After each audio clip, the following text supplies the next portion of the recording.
Dear students, very good morning. It is me Sarat Singh. Welcomes to all the students studying in class 12. Dear students, I have brought the multiple choice questions for you related to NCERT pattern. Okay? तो आज आपके लिए NCERT के multiple choice questions हम आपके लिए लेकर के आए हैं। चैप्टर आपका वही चल रहा है, chapter first the last lesson, ठीक है। और डियर स्टूडेंट्स, इसके पहले भी हमने आपको मल्टीपल चॉइस क्वेश्चंस पढ़ाए थे, ठीक है। लेकिन वो NCERT सिलेबस के मतलब जब आपका कोर्स NCERT वाला है तो वो क्वेश्चंस भी इम्पोर्टेंट हैं, लेकिन ये NCERT एक्सरसाइज के मल्टीपल चॉइस क्वेश्चंस हैं और परीक्षा में संभावना है कि ये वाले क्वेश्चन जो हैं मल्टीपल चॉइस वाले ज़्यादा पूछे जाएंगे, ठीक है। तो इसलिए इनको हम अध्ययन कर लेते हैं और आपको आपके बुक में आपको पेंसिल से आपको टिक कर लेने हैं, ठीक है। फिलहाल मैं तो पेंसिल टिक करूँगा और आपको, ठीक है, आपको पेंसिल से टिक करना है। तो प्यारे बच्चों देखिए क्या कह रहा है, कह रहा है notice the underlined words. Notice माने ध्यान दीजिए, द अंडरलाइंड वर्ड्स माने रेखांकित, माने नीचे रेखांकित वर्ड्स में शब्दों पर। तो नोटिस द अंडरलाइंड वर्ड्स, नीचे रेखांकित शब्दों पर ध्यान दीजिए। इन दीज सेंटेंसेस, इन माने में दीज सेंटेंसेस माने इन वाक्यों में। तो notice the underlined words in these sentences, इन वाक्यों में नीचे रेखांकित शब्दों पर ध्यान दीजिए। एंड टिक और चिन्ह लगाइए, एंड माने और टिक माने चिन्ह लगाना, एंड माने और टिक माने चिन्ह लगाइए द ऑप्शन माने विकल्प पर। एंड टिक द ऑप्शन और विकल्प पर चिन्ह लगाइए that best explains there meanings. That माने जो, बेस्ट माने सर्वश्रेष्ठ तरीके से, एक्सप्लेन्स माने वर्णन करते हों, देयर माने उनके, और मीनिंग माने अर्थों, अर्थ का। तो पूरा क्या हो जाएगा कि notice the underline words in these sentences, कि इन वाक्यों में नीचे रेखांकित शब्दों पर ध्यान दीजिए। एंड टिक द ऑप्शन और विकल्प पर चिन्ह लगाइए that best explains there meaning, जो सर्वश्रेष्ठ तरीके से उनके अर्थ का वर्णन करते हों, उनके सर्वश्रेष्ठ तरीके से उनके शब्द का अर्थ बताते हों, ठीक है। तो देखिए पहला जो क्वेश्चन दिया हुआ, पहला जो सेंटेंस दिया हुआ है वो क्या दिया है कि what a thunder clap these words were to me. व्हाट माने क्या, ए माने एक, थंडर क्लैप माने वज्रपात माने बिजली का गिरना, ठीक है। व्हाट ए थंडर क्लैप, कैसा वज्रपात, दीज वर्ड्स माने ये शब्द, वर्माए थे, टू मी माने मुझ पर, अर्थात ये शब्द मुझ पर कैसे वज्रपात के समान थी, ठीक है। तो व्हाट ए थंडर क्लैप, कितना वज्रपात था, दीज वर्ड्स माने ये शब्द, वर टू मी माने मेरे लिए, ठीक है। अर्थात ये शब्द मेरे लिए कितने वज्रपात के समान थे, अर्थात ये शब्द मेरे लिए बहुत बड़े वज्रपात के समान थे, अर्थात एक बिजली के गिरने के समान थे। कौन से शब्द लिखा है, क्या, द वर्ड्स वर। इसका मतलब क्या हुआ कि द वर्ड्स वर, जो शब्द थे वो कैसे थे, लाउड एंड क्लियर, तेज थे और स्पष्ट थे, ठीक है। और कह रहा है दूसरा ऑप्शन क्या है, स्टार्टलिंग एंड अनएक्सपेक्टेड। स्टार्टलिंग माने चकित करने वाले, है ना, एंड माने और, अनएक्सपेक्टेड माने आशा विहीन, जिसकी आशा ना की गई हो, वो होते क्या, अनएक्सपेक्टेड। और तीसरा दिया है क्या ऑप्शन, प्लीजेंट एंड वेलकम माने सुखद, सुखद थे, एंड माने और वेलकम माने स्वागत योग्य, और स्वागत योग्य थे। तो प्यारे बच्चों आपको पता है कि ये बात कौन कह रहा है, ये सेंटेंस कौन कह रहा है कि what a thunder clap this words to me, ये शब्द मेरे लिए कितने वज्रपात के समान थे। ये कह रहा है, फ्रांस कह रहा है, जब एम हैमेल ने उसे बताया कि आज उसका अंतिम पाठ है और कल से वो फ्रेंच भाषा को पढ़ाने के लिए नहीं आएंगे, तो ये शब्द जो थे वो फ्रांस के लिए एक वज्रपात के समान थे। क्या थे? एक वज्रपात के समान थे। तो ये शब्द जो थे वो वज्रपात के समान थे। इसका मतलब क्या था? इसका मतलब क्या था कि द वर्ड्स वर, कि वो शब्द थे कैसे थे? Startling and unexpected. माने स्टार्टलिंग माने चकित कर देने वाले, भौचक्का कर देने वाले, एंड अनएक्सपेक्टेड और आशा न करने वाले, अर्थात जिसकी आशा न की जाती हो। तो राइट आंसर क्या है आपका? राइट आंसर है आपका स्टार्टलिंग एंड अनएक्सपेक्टेड। फिर इसके बाद बी वाला पार्ट है, लिखा है when a people are enslaved. When माने जब, ए माने एक, पीपल माने राष्ट्र, यहाँ पर राष्ट्र है, पीपल माने लोग नहीं, यहाँ पर पीपल माने राष्ट्र, मैं बताया था आपको। तो when a people are enslaved, are enslaved माने दास बना लिया जाता है। तो when a people are enslaved, जब एक राष्ट्र को दास बना लिया जाता है, तो as long as they hold fast to their language. तो एज लॉन्ग एज माने जब तक, दे माने वे, होल्ड फास्ट माने मजबूती से थामे रहते हैं, मजबूती से पकड़े रहते हैं, टू देयर लैंग्वेज माने अपनी भाषा को। तो जब तक, है ना, जब एक राष्ट्र को दास बना लिया जाता है, तो as long as they hold fast to their language, तो जब तक कि वे अर्थात लोग अपने भाषा को पकड़े रहते हैं, थामे रहते हैं, तो इट इज, तो ये होता है, एज इफ मैं मानो कि दे हैड द की, कि उनके पास चाबी हो, टू देयर प्रिजन माने अपने कैद खाने की। तो ऐसा होता है कि मानो they had the key to their prison, कि उनके पास में अपने कैद खाने की चाबी हो। तो when a people are enslaved, जब एक राष्ट्र को दास बना लिया जाता है, तो as long as they hold fast to their language, तो जब तक वे अपनी भाषा को थामे रहते हैं, अपनी भाषा को पकड़े रहते हैं, तो इट इज़ एज इफ, तो ये ठीक वैसे ही होता है मानो they had the key to their prison, कि उनके पास में अपने कैद खाने की चाबी हो।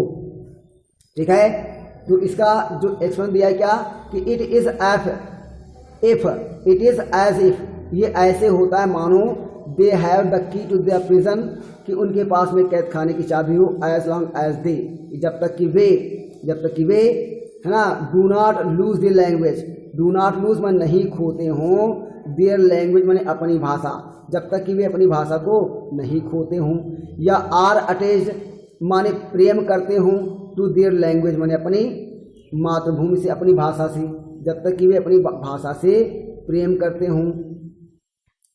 Quickly learn the conquerors language, quickly माने सीख लेते हैं, शीघ्रता से, और लर्न माने सीख लेते हों, द कॉन्क्वेरर्स माने विजय पाने वाले की, और लैंग्वेज में भाषा, है ना, quickly learn the conquerors language, शीघ्रता से, है ना, विजय पाने वाले की भाषा को सीख लेते हों।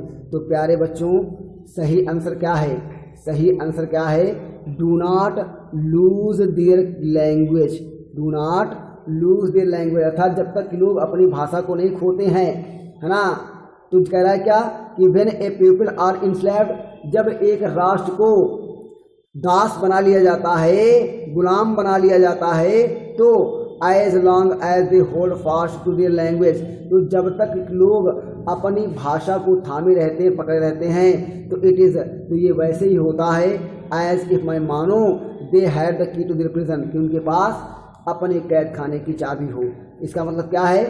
इसका मतलब क्या है कि जब तक कि वे do not lose their language, है ना, कि जब तक कि वे अपनी भाषा को नहीं खोते हों, अर्थात अपनी भाषा को पकड़े रहते हों। तो राइट आंसर क्या है आपका? पहला वाला है, do not lose their language, do not lose their language. तो प्यारे बच्चों, अगला आपका जो सेंटेंस दिया हुआ है, क्या कह रहा है कि डू नॉट गो फास्ट, है ना, do not go so fast, do not माने मत, गो माने जाओ, सो फास्ट माने इतनी तेज, do not go so fast, इतनी तेज मत जाओ, you will get to your school in plenty of time. तो यू मैं तुम, है ना, तुम विल गेट, है ना, माने प्राप्त कर लोगे, पहुंच जाओगे, टू योर स्कूल माने अपने स्कूल को, इन प्लेंटी ऑफ टाइम। तो अंडरलाइन जो वर्ड्स हम क्या है? इन plenty of time, in plenty of time, in plenty of time. ठीक है, तो ढेर सारे समय में। तो यू कह रहा डोंट, ये बात कौन कहता है? ये बात एक लुहार कहता है। कब? जब फ्रांस शीघ्रता से अपने स्कूल की ओर बढ़ रहा है और वो सोचता है कि उसे स्कूल के लिए देर हो गई है, तो वो शीघ्रता से स्कूल की ओर भागता है। तब एक रास्ते में एक लुहार फ्रांस को पुकार कर कहता है कि डोंट गो सो फास्ट, इतनी तेज मत जाओ, you will get to your school in plenty of time, तुम पर्याप्त समय में, तुम ढेर सारे समय में, पर्याप्त समय में स्कूल को पहुंच जाओगे। अर्थात इसका मतलब क्या हुआ कि you will get to your school, तुम अपने स्कूल में पहुंच जाओगे इन प्लेंटी ऑफ टाइम, ढेर सारे समय में। तो इसका मतलब क्या है? इन प्लेंटी ऑफ टाइम का मतलब यहाँ पर क्या है? वेरी लेट है या टू, है ना? वेरी लेट माने क्या है? बहुत देर से। टू अर्ली माने बहुत शीघ्रता से, या अर्ली इनफ या पर्याप्त शीघ्रता से पहुंच जाओगे, पर्याप्त जल्दी पहुंच जाओगे। तो प्यारे बच्चों, तो राइट आंसर क्या आपका है? Early enough. क्या है राइट आंसर? राइट आंसर आपका है, जो आपका राइट आंसर है वो क्या है? अर्ली इनफ, अर्ली इनफ है। तो प्यारे बच्चों फिर से देख लीजिए, कह रहा what a thunder clap this words to me, कि ये शब्द मेरे लिए कितने वज्रपात के समान थे। तो यहाँ पर थंडर क्लैप के नीचे अंडरलाइन है। तो थंडर क्लैप का मतलब यहाँ पर, थंडर क्लैप का मतलब यहाँ पर क्या है? इसके लिए 3 ऑप्शन दिए हुए, loud and clear, startling and unexpected, pleasant and welcome. तो थंडर क्लैप का मतलब यहाँ पर क्या है? स्टार्टलिंग एंड अनएक्सपेक्टेड, भौचक्का कर देने वाले और आशा ना किए जा सकने वाले। ठीक है। फिर दूसरा क्या दिया है कि when a people are enslaved, तो जब एक राष्ट्र को दास बना लिया जाता है, गुलाम बना लिया जाता है, तो as long as they hold fast to their language, तो जब तक लोग अपनी भाषा को थामे रहते हैं, पकड़े रहते हैं, it is as if they had the key to their prison, तो ऐसा प्रतीत होता है कि मानो कि उनके पास उनकी कैद खाने की चाबी हो, है ना। तो यहाँ पर जो अंडरलाइन वर्ड्स हैं वो क्या है? Hold fast. क्या है? Hold fast. तो प्यारे बच्चों यहाँ पर होल्ड फास्ट का मतलब क्या है? मजबूती से थामे रहना, है ना। तो होल्ड फास्ट का के लिए 3 विकल्प दिए गए हैं और होल्ड फास्ट का जो सही अर्थ है वो क्या है ना, उसके लिए 3 ऑप्शन दिए हुए हैं। 3 ऑप्शन में आपको बताना है कि कौन सा सही अर्थ है। पहला है do not lose their language, अपनी भाषा को नहीं खोते हों, आर अटैच टू लैंग्वेज अर्थात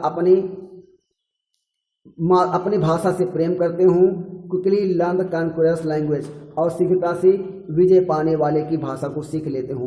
तो राइट आंसर क्या है? Do not lose their language, अर्थात जब तक लोग अपनी भाषा को नहीं खोते हैं, अर्थात जब तक कि लोग अपनी भाषा को थामे रहते हैं, पकड़े रहते हैं।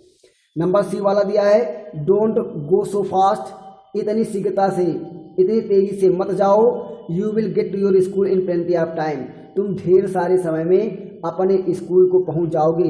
तो प्यारे बच्चों यहाँ पर जो अंडरलाइंड वर्ड्स हैं वो क्या है? इन प्लेंटी ऑफ टाइम।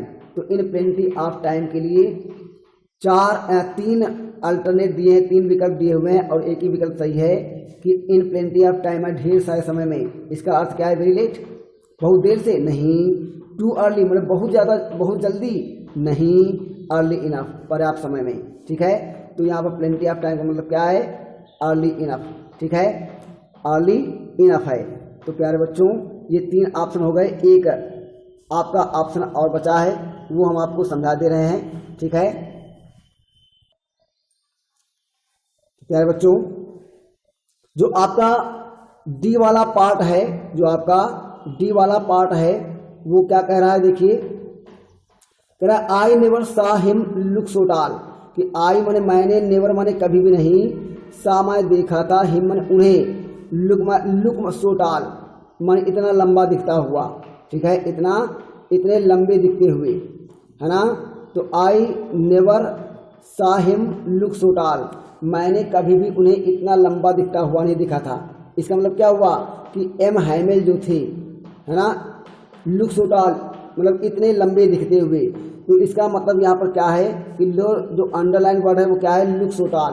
तो यहाँ पर लुक सो टाल के 3 अर्थ दिए गए हैं, अर्थात 3 विकल्प दिए गए इसके अर्थ के लिए और एक ही विकल्प सही है। आपको सोचना है कि कौन सा विकल्प सही है। तो इसका मतलब क्या है? एम हैमेल जो थे हैड ग्रोन फिजिकली टालर, है ना, कि हैड ग्रोन माने बढ़ गए थे फिजिकली मैं शारीरिक रूप से और टालर मैं ज़्यादा लंबी कि एम हाइमेल जो थे वो हाइड ग्रोन फिजिकली टालर शारीरिक रूप से ज़्यादा लंबे हो गए थे। या सीम्ड वेरी कॉन्फिडेंट, सीम्ड माने प्रतीत हो रहे थे, वेरी कॉन्फिडेंट माने बहुत ही विश्वस्त प्रतीत हो रहे थे। या स्टूड ऑन द चेयर, या कुर्सी पर खड़े हो गए थे, या कुर्सी पर खड़े हो गए थे। ठीक है, तो इसका मतलब क्या हुआ, इसका मतलब यहाँ पर क्या है, तो ये 3 ऑप्शन दिए हुए हैं। तो यहाँ पर लुक सो टाल का मतलब क्या है, सीम्ड वेरी कॉन्फिडेंट, है ना। यहाँ पर इसका मतलब क्या है, सीम्ड वेरी कॉन्फिडेंट। कह रहा है लुक सो टाल मतलब बहुत लंबे दिखाई दे रहे थे। तो यहाँ पर क्या है कि एम हाइमेल जो थे वो अपनी भाषा अर्थात अपनी फ्रेंच भाषा को थामे रखने के लिए अर्थात अपनी फ्रेंच भाषा को ना छोड़ने के लिए, भले ही उनके क्षेत्र में अल्सास और लॉरेन क्षेत्र में भले ही प्रशासन ने आदेश दिया था कि अब अल्सास और लॉरेंस के प्रदेशों में फ्रेंच भाषा नहीं पढ़ाई जाएगी बल्कि जर्मन भाषा पढ़ाई जाएगी। इस आदेश के